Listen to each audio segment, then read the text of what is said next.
he starts the same thing, and I'm getting good at it because it happens to me now like 4 or 5 times a week. He comes up and says, you know, you did that. I saw that video you did about proselytizing, and how if someone believes that you're going to go to hell, how much would they have to hate you to not help you out? You know, and he's going to go into his. Can I talk to you a little bit about Jesus?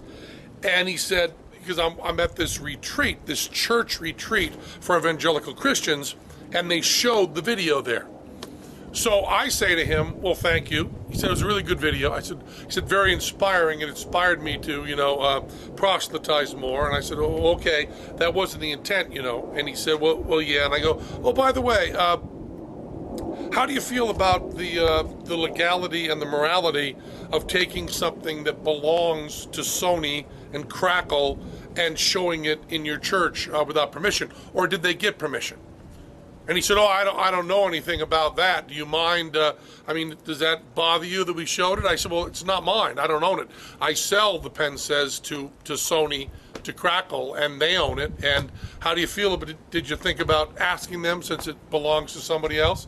And that kind of threw him off the whole Jesus thing. And then he says, you know, I want to talk to you about Romans. And I said, oh, the thing about, you know, the cost of sin is death. And he went, yeah. And I go, well, you know, I've read the Bible a few times, and I know a little bit about it. And you do know that I'm an atheist. And he said, yes, but I want to tell you that when my father left, I really kind of fell apart when I was a child. And I interrupted him and said, so you have a lack of love from your family and friends in your life. You don't have to fill that with an imaginary character. You don't have to fill that with this whole dogma. You could actually just find people that you love and will love you. I said, you're a young guy. You seem nice enough. You seem smart enough. I don't think you need this Jesus thing. I think you can find love without it, man. And I really, just looking at you, I kind of dig you, and I think you're a fine guy and a really good man. And I don't think you need this fictitious